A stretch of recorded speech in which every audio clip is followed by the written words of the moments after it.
Hello, my name is Angelic Podfic, and I will be podficking Better Luck Next Time by Nautical Warrior. This is a MHA Podfic.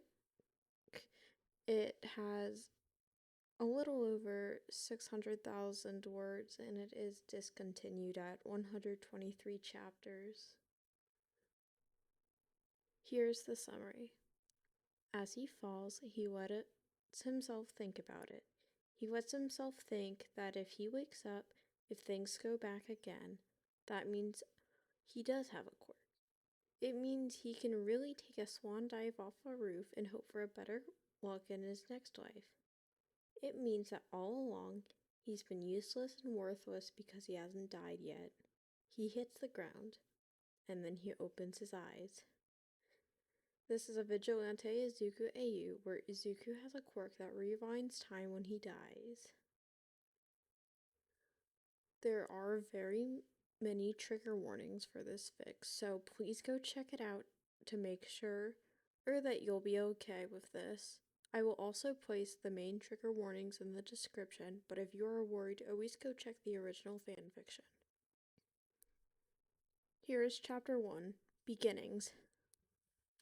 Kachan's hand on his shoulder is smoldering hot, popping and crackling with little explosions that burn even though his middle school uniform.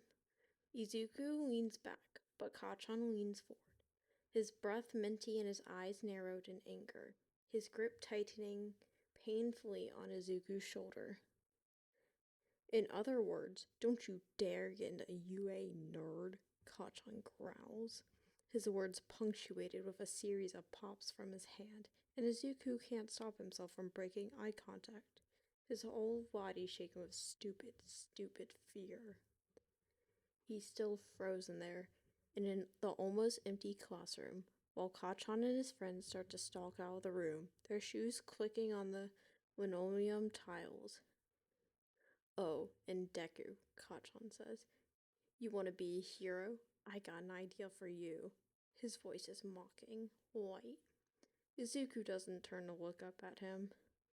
"Take a swan dive off the roof and pray for you get a quirk in your next life," he sneers. And that makes Izuku turn, makes his head whip around, eyes hot with tears. He tries to say something, anything, but something hot and ugly is bubbling up in his chest and he can't say anything at all. Kachan narrows his eyes, raises a hand, and lets off a small explosion. "Yeah, what?" he says, crackling smoke and white in his hand, before he turns and follows his buddies out of the classroom. Izuku can hear them whooping and laughing in the hallway. He thinks he hears someone tell Kachan that was funny. Funny. Izuku bites his lip, clenches and unclenches his fist. "Idiot, if I jump, you'll be blamed for bullying me into suicide," he thinks. If I jump. Izuku walks slowly through the empty halls of Aldera Junior High. His shoulder hurts where Kachan burned it. His head hurts from his clogged sinuses. His nose and throat irritated from holding back tears. He walks out the front doors, turns to the little pond under the window, with the koi fish nibbling at the edges of his precious notebook. "That's not fish food," he mutters, his eyes filling with tears anew. He feels like he's going to be sick as he pulls his 13th analyst notebook out of the water, the ash sliding off and the water smearing the ink on the page. He tries to dry it off with some with the edge of his sleeve, but the shiny fabric doesn't want to absorb the water. It smells like a camping trip, like old burnout flames and the green, swampy smell of a river or a lake. Izuku clutches the notebook to his chest and lets himself sob quietly as he walks away from the school. The familiar sights are blurring together, probably since he's upset. Maybe that's why he misses the villain, doesn't see it coming. He certainly feels it, though. Green slime wrapping itself around his throat in a chokingly tight hold. The sludge grips him, and the villain laughs. "Just calm down," he sneers. "It'll only hurt for about 45 seconds, and then it'll be over." His voice reminds Izuku of Kachan for the briefest moment. He starts to fight back, then relaxes. The villain is fluid. He won't be able to do anything anyway. He lets himself go limp, lets the villain force its way down his throat. It feels like choking, like swallowing something down the wrong pipe, but worse. Like his lungs are gonna split open. The villain smells vaguely like the koi pond, sludgy and swampy and green. Izuku's vision is starting to go black when he wonders which hero is on duty today. Would they find him in time? He finds it hard to care as his vision cuts out completely, the sensation of choking replaced with a dull pain in his chest.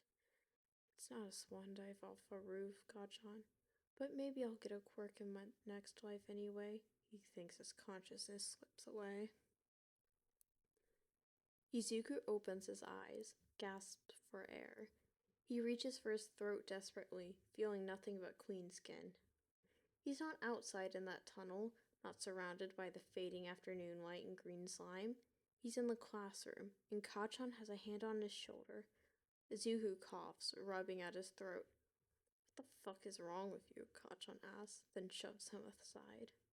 Whatever. I don't want to catch whatever he has, he says, taking a step away from Izuku and sulking after his friends. Izuku watches his back move, watches him pause in the doorway and turn his head back, a sneer on his lips. I meant it about UA, Deku.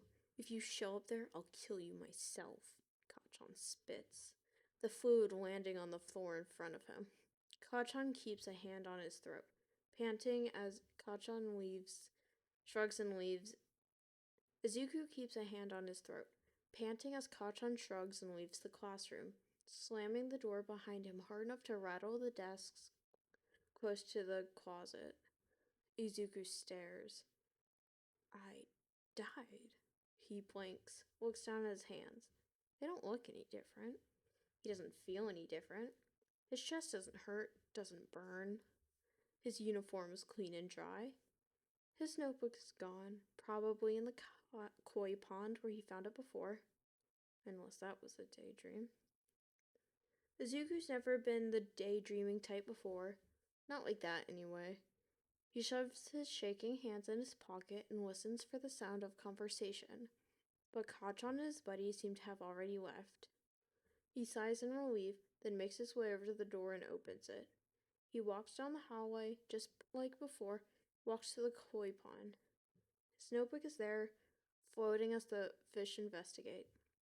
No, he whispers, pulling it out and shaking it off, not bothering to wipe it off this time. Not for you guys. The fish don't reply, but they do swim away from where the notebook was, drifting idly in the little pond. Izuku stares at his reflection in the water, stained gray from the concrete below. He looks tired, scared, nothing abnormal. He doesn't know what just happens. He just tucks his notebook under one arm and starts walking away from the school, taking a different route than before. Did he really die? The afternoon looks the same as before. Warm golden light spilling across the ground from the sun, shadows angled and low. He walks along a brick wall for a bit, his shoes scraping on the concrete sidewalk before he pauses. Is he under the effects of someone's quirk? He takes a breath, pauses. He doesn't have a dry notebook to write in right now, but he can think like he would when he's writing. What does he know? He knows he left school already once today. He knows he was attacked by a villain in the tunnel on the way home. He knows he didn't fight back, and as a result, he died. He knows he didn't actually die.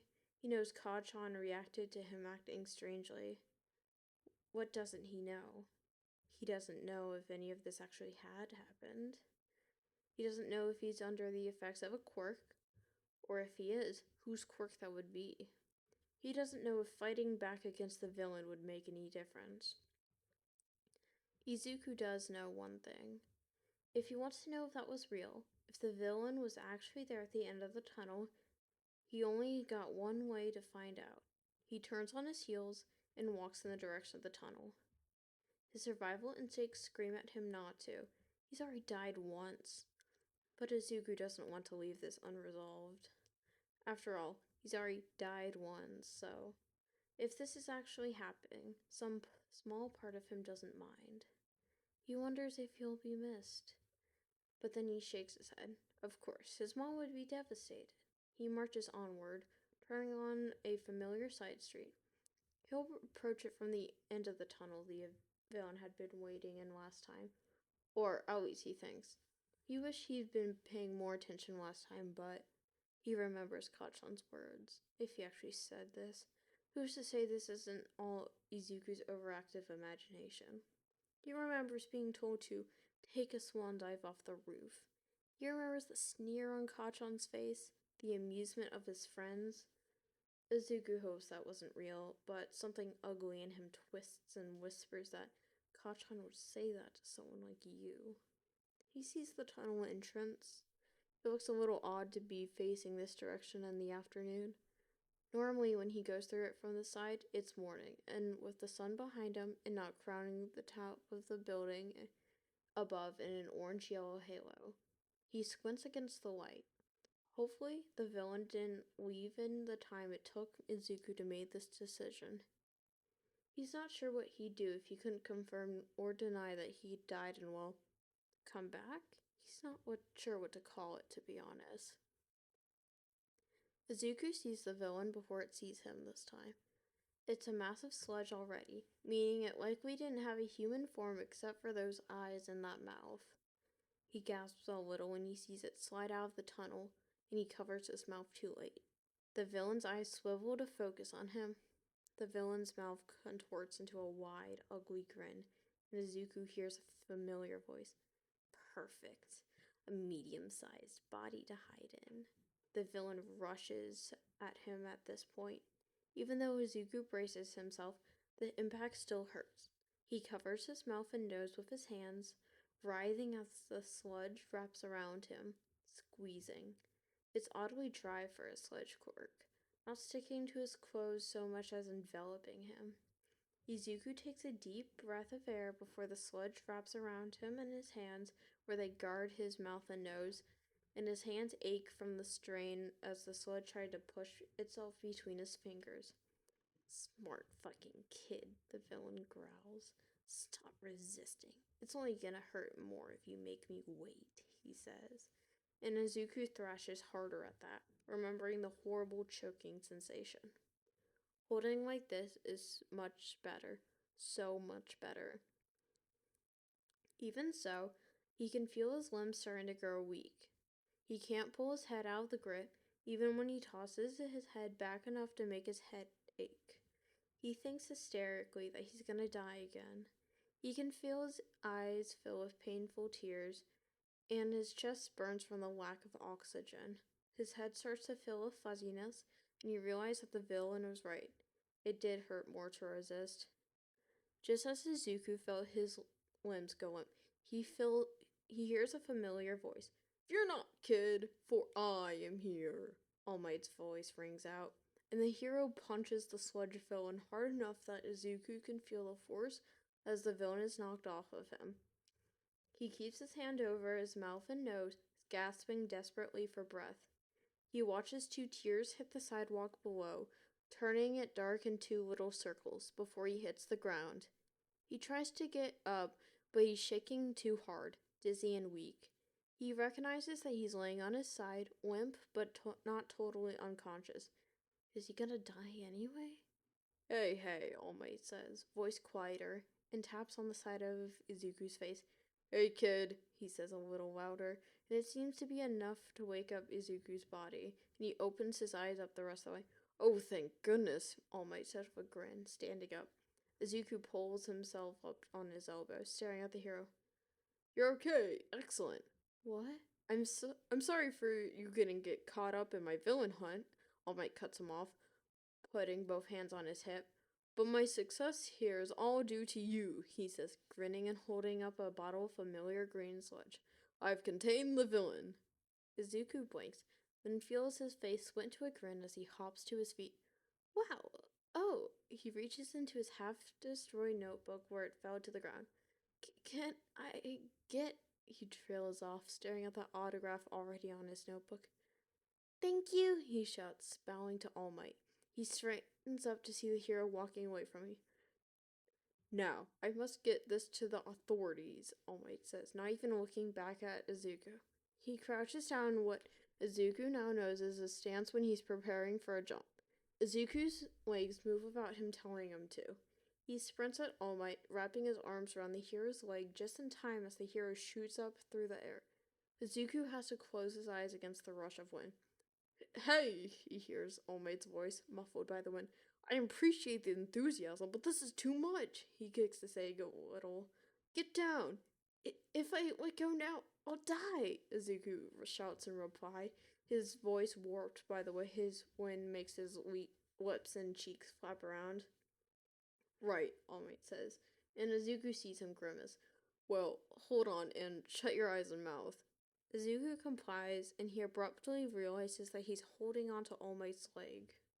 He feels a rush of adrenaline pushing through him as they land on what looks like a rooftop. He opens his eyes and releases All Might, looking up to see his idol leaning on the railing to the roof, facing away from him. I have something I need to ask you, Izuku says, and All Might glances back at him. I don't have time, All Might says, crouching slightly like he's gonna jump again. Can someone be a hero even without a quirk? Izuku gasps it out, taking a step towards his hero and squeezing his eyes shut, not willing to see the look on All Might's face. He needs to hear this. He needs someone to tell him he can be a hero. He starts to mutter about why he wants to be a hero, about All Might saving people with a smile. He opens his eyes, and All Might is gone. An imposter? He shouts, taking a step back. You're an imposter? He asks the skeletal form, and its dark eyes track his face, grimacing at him. No, he replies, and Izuku takes another step back. I am All Might. You're all shriveled up, he replies, his voice barely a mumble, and he sees blood at All Might's mouth. You know how guys at the pool are always sucking in and flexing to try and hold all their buff? I'm like that, All Might says, and Izuku gapes. No way, he replies, staring at the skeletal person in front of him. He does resemble All Might, but in the way that chopsticks resemble telephone poles. I'm counting on you to keep your mouth shut. Don't go talking about this online or telling your friends, All Might says. He turns his head away from Izuku and lifts his shirt up with one hand. The scar he reveals is horrible, like he was grabbed at the chest and twisted. It's red and angry, with the veins visible underneath the thin skin, but the worst part is how sunken it is. Izuku covers his mouth with a hand to stop himself from gasping at it, and All Might lets his shirt flutter back down with a sigh. Pretty gross, right? I got this from a big fight 5 years back. My respiratory system was basically destroyed. I lost a whole stomach. All the surgeries have pretty much worn me out and I can't be fixed. Right now, I can only do hero work for about 3 hours a day.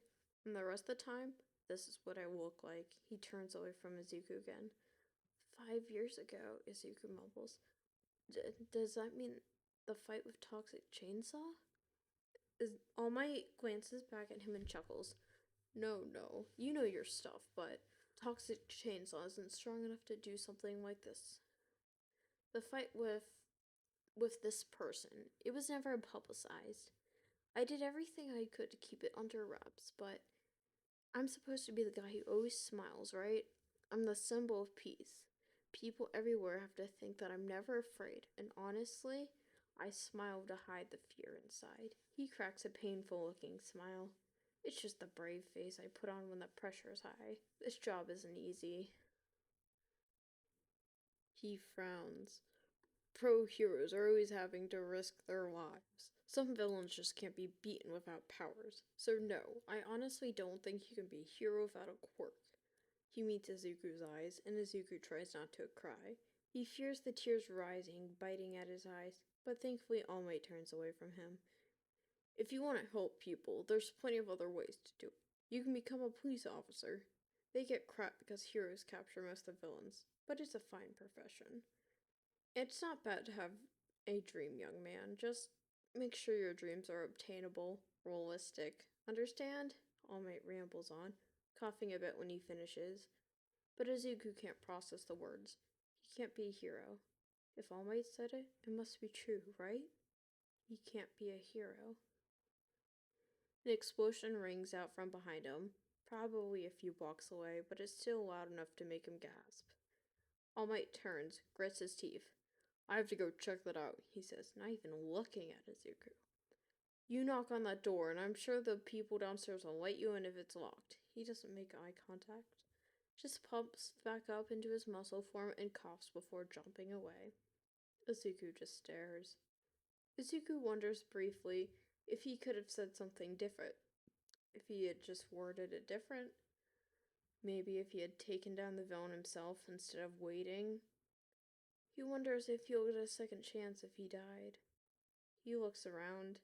The building is taller than the others around, and all of the other roofs are empty. All Might probably landed here because it was tall. The only thing stopping him is a chain-link fence around the perimeter of the roof. Izuku walks up to it, climbs it. The metal digs into the flesh of his hands, and he pauses at the top. What if he doesn't wake up like last time? What if he doesn't die? Izuku looks down. His head swims sickeningly at the distance. Oh, he'll die. He doesn't stop him to let himself have more time to think about this. He scrambles over the edge of the chain link fence and stops on the thin ledge between him and the 10-story, more, he can't tell, fall. He takes a deep breath and jumps. As he falls, he lets himself think about it. He lets himself think that if he wakes up, if things go back again, it means that he does have a quirk. It means that he really can take a swan dive off a roof and hope for a better quirk in his next life. It means that all along he's been useless and worthless because he hasn't died yet. He hits the ground. Izuku opens his eyes, expecting Kachan's hand on his shoulder and the fluorescent lights of the classroom. But instead, the wind blowing across the roof whips at it against his face. He's staring at the chain-link fence from where he was standing when All Might jumped away. He sees the clouds drifting across the sky, high above the buildings, tinted orange with the setting sun. He blinks. He has a quirk. The thought is foreign to him, and he doesn't know what to think about other than he has a quirk. It doesn't make sense, really. He'd been diagnosed quirkless at age 5 based on the fact that despite him lacking an extra toe joint, a battery of tests hadn't revealed any evidence of a quirk. He was told that this just happens sometimes. It's caused by two quirks canceling each other out completely, or by having a latent quirk so weak that it was undetectable. Sometimes, too, genetics regress. A quirked family might have a child that lacks the genes for a quirk but kept the evolved toes.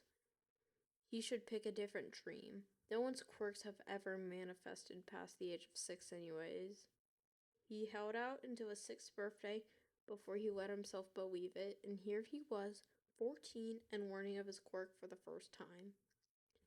Izuku couldn't die. He sits down on the concrete roof, breathes. If he does, he's taken back shortly before the event. He's not sure how far back it'll go, though. Does it depend on what killed him? He starts to take out his notebook to write in it when the sound of another explosion catches his attention. He looks in the direction it came from just in time to see another one, bright and flashy. It does kind of look familiar. Before he knows what he's doing, he's rushing in the direction of the blast. He doesn't think he wants to analyze the heroes working the rescue, not after what just happened anyway. It wouldn't feel right. But he still finds himself running along the streets towards the sound of the struggle. He feels his heart beating fast in his chest as he rounds the corner to see that same sludge villain. He gasps. He recognizes it, and as he stands on his tiptoes to see over the crowd, There's a shock of blonde hair in the villain's grasp, and Izuku feels dread gather in the pit of his stomach. Did he make All Might drop the bottle when he grabbed onto him? If so, this would be his fault. He sees the boy in the villain's grasp twist, grabbing a breath of hair just as another volley of explosions goes off. Izuku finds his breath taken away when he sees Kachan, his face red from exertion and damp from sweat. Why weren't the heroes stepping in? Izuku glances around desperately, only to see a hero working on putting out the fires and gathering civilians, but none of them helping Kachan. He doesn't even think. His legs carry him on his own as he pushes through the crowd and runs at the villain. He doesn't know what to do, though, and once he gets to the villain, it's ready for him. It slams a massive thick sludge in his face, knocking him into the asphalt. A burst of red-hot pain erupts in the side of his head, and woozily he pulls himself up. The villain is right in front of him. Kachan struggles, making the sludge writhe and bubble. The villain lunges toward him, and a flash of explosion is the last thing he sees. When Izuku blinks his eyes open, he's back on the top of the roof. He swears he can still feel the heat of the explosions, but this time he doesn't hesitate to run down the stairs, through the streets.